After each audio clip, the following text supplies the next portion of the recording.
So welcome back to my channel guys. मैं हूं आपका दोस्त भास्कर वर्मा, लेके आया हूं सीएसएस सीरीज की एक और वीडियो। दोस्तों आज की वीडियो में हम डिस्कस करेंगे सीएसएस बॉक्स मॉडल के बारे में। ठीक है, तो सीएसएस बॉक्स मॉडल जो होता है वो क्या होता है। तो एक्चुअल में ये जो आज का हमारा टॉपिक है ये पिछली 4 वीडियोज़ का समअप है। ठीक है, आपको ध्यान होगा कि जो मोस्ट रिसेंट हमारी वीडियो थी, जो पिछली वीडियो थी, वो हाइट एंड विड्थ के बारे में थी। उससे पहले हमने पैडिंग एंड मार्जिन के बारे में डिस्कस किया था, सबसे पहले हमने बॉर्डर के बारे में डिस्कस किया था। तो उन चारों वीडियोस का एक समअप है ये। तो बॉक्स मॉडल क्या होता है? कुछ नहीं, एक बॉक्स होता है, डब्बा होता है, जो आपका कंटेंट होता है, जो एलिमेंट होता है, वो वेब पेज के ऊपर कितना स्पेस लेता है, ठीक है, उस चीज़ को दर्शाता है ये बॉक्स मॉडल। तो फोटो के अंदर आप देख रहे हो बॉक्स मॉडल में सबसे अंदर क्या है? कंटेंट है। ठीक है, तो कंटेंट, अब हमने पिछली वीडियो के अंदर हाइट एंड विड्थ जो दिया था ना, एक हाइट एंड विड्थ हमने दिया था, तो वो सिर्फ कंटेंट के ऊपर ही आपका फोकस करता है, वो पैडिंग, बॉर्डर और मार्जिन को इंक्लूड नहीं करता। ठीक है, देन उसके बाद कंटेंट के बाहर अगर आपने पैडिंग दिया हुआ है तो कंटेंट के जस्ट बाद में आप देखोगे यहाँ पे पैडिंग आया हुआ है। ठीक है, ये पैडिंग, देन उसके बाद आप बॉर्डर का जो साइज देते हो वो, और मार्जिन। ठीक है, ये सब जो चारों की चारों चीज़ें हैं ना, ये हाइट विड्थ हो गई, पैडिंग, बॉर्डर और मार्जिन, ये सारा का सारा इस कंटेंट से रिलेटेड है। तो ये कंटेंट सिर्फ इतना स्पेस ना लेके ये पूरा का पूरा इतना, यानी जो बॉक्स का साइज है ना, ये बाहर तक का, मार्जिन को इंक्लूड करके, ठीक है, इतना स्पेस जो है वो कंटेंट का है, यानी आपके वेब पेज के ऊपर इतनी जगह इस कंटेंट ने ले रखी है। ठीक है, तो इस चीज़ को दर्शाने के लिए हम बॉक्स मॉडल का इस्तेमाल करते हैं, जो स्पेसिंग के हिसाब से, यानी स्पेसिंग के लिहाज से काफ़ी इंपॉर्टेंट है। तो प्रैक्टिकली मैं आपको बना के दिखा देता हूँ। कल की वीडियो ले लीजिए, हमने कल की वीडियो में क्या किया था, हाँ, ये मैंने पैराग्राफ लिया हुआ था। ठीक है, सॉफ्ट रैप कर लेता हूँ। तो देखिए, सबसे पहली चीज़ क्या थी? सबसे पहली चीज़ क्या है, मैं इसे रिफ्रेश कर देता हूँ एक बार आपका।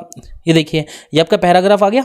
ठीक है, अब सबसे पहली चीज़ क्या थी, हमने इसके चारों तरफ सबसे पहले क्या आएगा, सबसे पहले कंटेंट आता है। कंटेंट की आप हाइट या विड्थ देते हो, मैं सबसे पहले कंटेंट की विड्थ दे देता हूँ। ठीक है, कंटेंट की विड्थ मान लो मैंने 600 पिक्स दे दी। डन, ये एक चीज़ हमारी हो गई। अब मैंने इसको रिफ्रेश कर लिया, ये देखो। ठीक है, 600 पिक्स हो गई।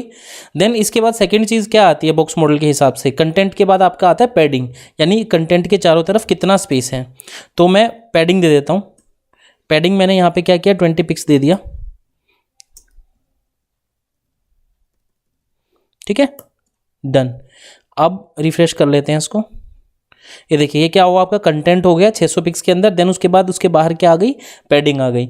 देन बॉक्स मॉडल के हिसाब से पैडिंग के बाद क्या आता है, बॉर्डर आता है। तो हम यहाँ पे क्या करेंगे, एक बॉर्डर दे देंगे 20 पिक्स का। डन, रिफ्रेश कर लो। सॉरी,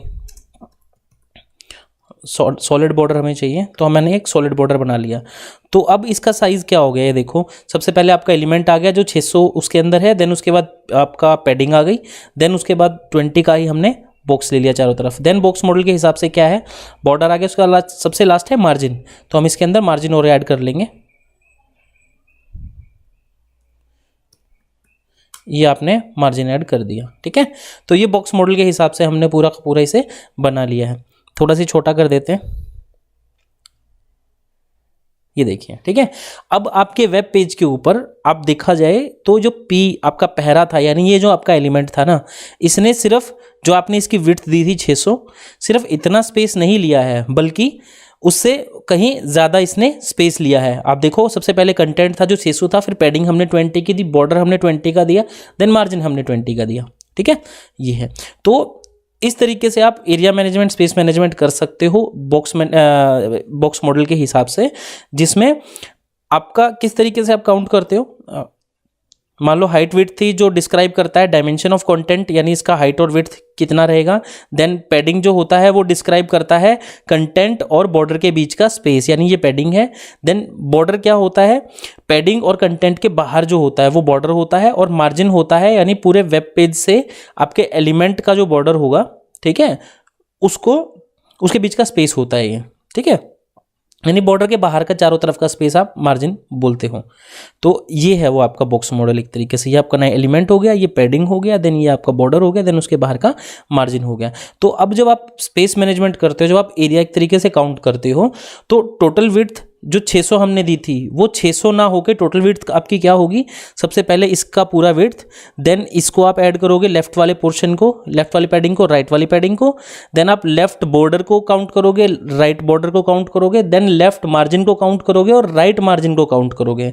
इस तरीके से इस कंटेंट की जो टोटल विड्थ है वो 600 ना होके कितनी हो जाएगी, ये 600 हो गया, देन 20 कितना हो गया, 620, 640, 660, देन 680, 700 एंड 720, यानी इस कंटेंट की टोटल विड्थ जो है आपकी, इसने आपके वेब पेज के ऊपर 600 नहीं बल्कि 720 पिक्सल का स्पेस लिया है। इसी तरीके से आप हाइट कैलकुलेट करोगे। हाइट कैलकुलेट करते हुए क्या करोगे आप, सबसे पहले ये पैडिंग करोगे काउंट, ठीक है, या मार्जिन करोगे, मतलब आपको ऊपर से लेकर नीचे तक का सारा कैलकुलेट करना है। आपको कंटेंट की पहले हाइट देखनी है, ठीक है, देन कंटेंट की हाइट देखने के बाद आप क्या करोगे, ऊपर नीचे की पैडिंग काउंट करोगे, फिर दोनों ऊपर नीचे का बॉर्डर काउंट करोगे, देन ऊपर नीचे का मार्जिन काउंट करोगे। इस तरीके से आप ये एलिमेंट है, ये आपके वेब पेज पे कितना स्पेस लेगा वो बॉक्स मॉडल के हिसाब से आप काउंट करते हो, ठीक है। तो ये था दोस्तों आज का अपना टॉपिक CSS बॉक्स मॉडल के ऊपर। आशा करता हूँ आपको टॉपिक समझ में आया होगा और उम्मीद रखता हूँ आप देखने के बाद वीडियो ज़रूर प्रैक्टिकली आप ट्राई करेंगे। मिलते हैं नए टॉपिक नए वीडियो के साथ, तब तक के लिए goodbye and take care.